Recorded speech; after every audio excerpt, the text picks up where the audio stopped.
Umat Islam dibantai di India, dan itu terjadi karena ulah kaum busuk yang menggunakan agama untuk kepentingan politik. Itu terjadi karena agama dimanipulasi. Agama yang seharusnya membawa pesan kedamaian justru jadi alat kebencian untuk membunuhi mereka yang berbeda agama. Indonesia harus belajar dari pengalaman hitam India. Jangan biarkan mereka yang mempolitisasi agama berkuasa. Jangan biarkan agama dimanipulasi untuk menindas kaum minoritas. Pembantaian Muslim India terjadi sekitar 3 minggu lalu di wilayah utara New Delhi. Selama 4 hari, kelompok Hindu radikal ekstrim menyerbu pemukiman kaum Muslim India. Lebih dari 50 orang tewas, ratusan terluka.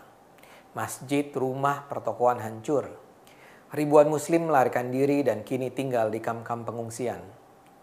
Alasan utama kebiadaban ini adalah agama. Dalam beberapa tahun terakhir, pemerintah yang dipimpin Partai Hindu Fundamentalis BJP terus membangkitkan kebencian terhadap umat Islam. Perdana Menteri India Narendra Modi sendiri berhasil memenangkan pemilihan umum pada 2014 dan 2019 dengan menggunakan sentimen SARA.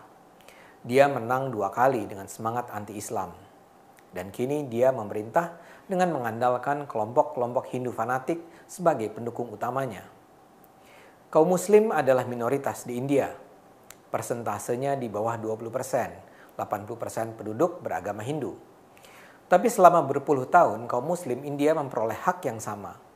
Tentu saja selalu ada kelompok-kelompok Hindu radikal yang membenci kaum Muslim, tapi kaum Muslim di India selama lebih dari setengah abad tetap terlindungi keselamatan jiwa, ekonomi, dan hak politiknya. Kedatangan Modi mengubah gambaran damai ini. Modi adalah perwakilan dari semangat sektarian Hindu di India. Para pendukungnya melihat India sebagai negara Hindu, sementara Muslim adalah orang asing. Bagi kaum Hindu radikal, warga Hindu adalah pribumi, Bumiputra, sementara kaum Muslim adalah WNA.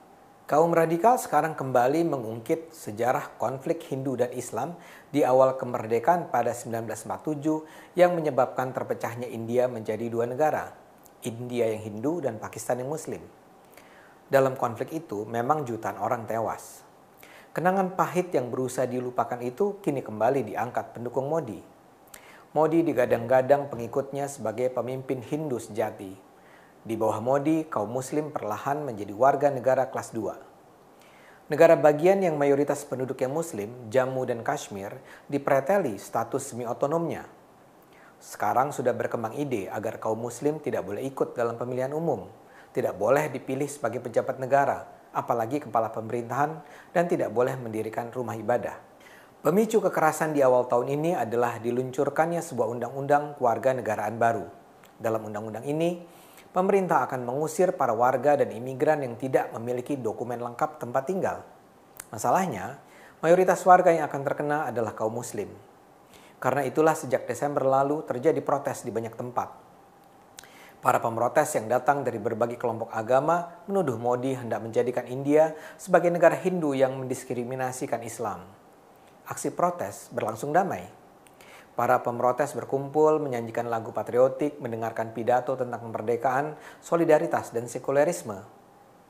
Keadaan memburuk ketika Presiden AS Donald Trump berkunjung ke India 13 Februari.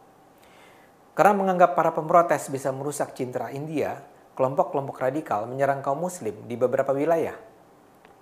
Dan hari demi hari keadaan semakin tidak terkendali, sampai akhirnya pembantaian di New Delhi terjadi. Banyak analis menganggap India kini sedang mengalami periode terburuk.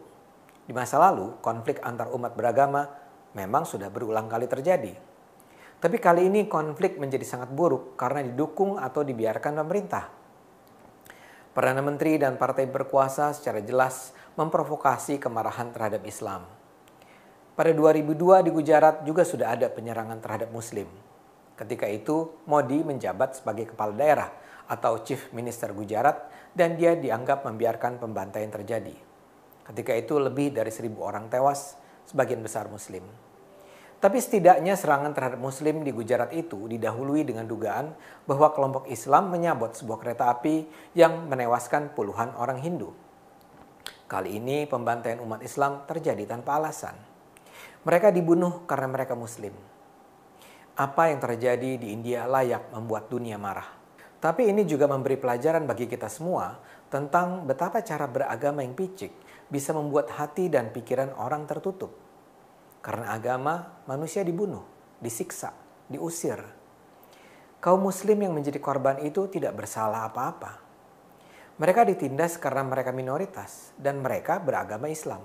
Buat kita di Indonesia, apa yang terjadi di India layak menjadi pelajaran penting. Kita tidak boleh membiarkan kelompok-kelompok muslim radikal yang tidak menggunakan akal tumbuh berkembang. Kita tidak boleh membiarkan kaum yang tidak berakal merebut kekuasaan. Kalau kelompok Islam radikal berkuasa, mereka sangat mungkin mengulang apa yang dilakukan di India. Hanya saja kalau di India kaum muslim menjadi minoritas yang ditindas, di Indonesia kaum muslim tak berakal yang berpotensi menindas kaum minoritas. Tanda-tanda ke arah itu semua sudah terlihat. Sudah semakin banyak pemuka dan kelompok muslim tanpa akal yang menyuarakan kebencian kepada non-muslim, yang mengkampanyekan penegakan syariah, yang mengkampanyekan Indonesia sebagai negara Islam, yang menolak non-muslim menjadi pemimpin, yang menghancurkan rumah ibadat non-muslim. Apa yang terjadi di India bisa berulang di Indonesia. Karena itu kita harus terus menjaga akal sehat. Karena hanya dengan akal sehat Indonesia akan selamat.